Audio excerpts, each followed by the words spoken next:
ما تعملش الكلام ده قبل ما تتوضى.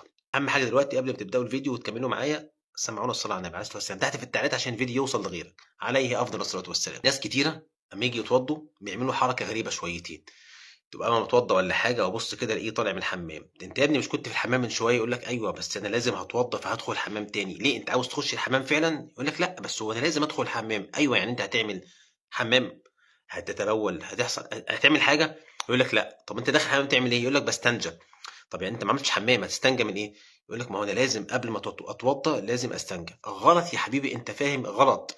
ممكن تتوضى من غير ما تستنجى. ازاي يا عم شريف؟ هو كده، لان الاستنجاء ده يا حبيب قلبي بيكون انك انت بتزيل النجاسة اللي حصلت لك. فانت دخلت دلوقتي حمام من غير اي صلاة، مفيش وقت صلاة، عاوز تخش حمام، دخلت الحمام من هنا فتبولت او عملت غائط. طب نعمل ايه؟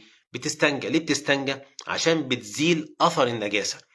يعني انا لو دخلت الحمام وما كانش وقت صلاة واستنجيت وجي وقت صلاة بعدها بساعة ودخلت عشان اتوضى، ما ادخلش الحمام؟ ايوه ما تخشش حمام تاني، الا اذا انت كنت عاوز تعمل حمام دلوقتي تاني فبتخش تعمل حمام وتستنجى بعدها.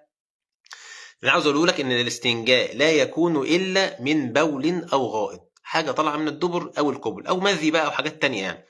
طيب الريح، هل لازم انا استنجى قبل ما اخش اصلي لو اصدرت ريح؟ واحد قاعد دلوقتي وانتقد وضوء بس من غير ما يخش يعمل حمام، وانما اخرج ريحا، طب ده عمل ايه؟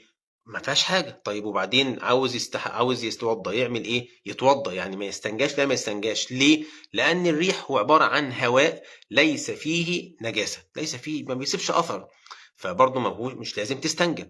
يعني افهم من كده ان انا لو دخلت الحمام دلوقتي فعلا ما استنجاش؟ ايوه. والوضوء صحيح؟ ايوه صحيح. لكن اعتقاد بعض الناس ان هو بيعمل كده بقى، وتلاقيه بقى يضيع وقته ويخش حمام وتلاقيه يقف طابور والحمام زحمه ولا حاجه في المسجد والدنيا زحمه والمسجد الراجل في الركعه الثانيه. طب يا حبيب قلبي اتوضى وانجز يلا عشان تلحق. لا، يضيع الصلاه ويضيع الجماعه عشان هو بيعمل حاجه هي اصلا مش ملزم ان هو يعملها. فخلي بالك لما تيجي تتوضى، انت مش عاوز تخش حمام فمش لازم تستنجى. طب لو دخلت حمام دلوقتي قبل ما تصلي بحوالي ساعة وخلاص كده وخلصت واستنجيت وجه وقت الصلاة ومش عاوز تخش، تستنجاش بس بكل بساطة. خلاص كده. عرف بقى الناس الكلام ده عشان الناس معتقدة فعلا اعتقاد جازم ان هو لازم يستنجي قبل كل صلاة، والكلام ده لم يفعله النبي صلى الله عليه وسلم. وانما الصحيح هو انك تتوضأ من غير ما تستنجى الا اذا اردت ان تدخل الحمام الخلاء وعشان تعمل بول او غائط. طيب ممكن استنجى من حاجه تانية، او المذي. ايوه المذي ممكن تستنجى منه، او الودي، او افرازات المراه. يعني في مرأة عندها افرازات، او الرجل عنده حاجه اسمه مذي، والمذي هذا بينزل قبل المني وهو سائل لزج شفاف، هو نجس ولا يستلزم او لا يستلزم الغسل وانما يستلزم الوضوء، يعني بتوضى بعده. فانا عشان برضو قبل ما اتوضى لازم ايه؟ استنجي. الاستنجاء احنا بنشيل قلنا النجاسات، بننظف، تمام كده. او الودي دوت هو سائل لونه ابيض شبه المني دوت، فده يجوز ان انا اصلي عادي من غير ما اغتسل، لكنه زيه وزي البول بالظبط، لازم له استنجاء ولازم له ايه؟ اتوضى بعدها.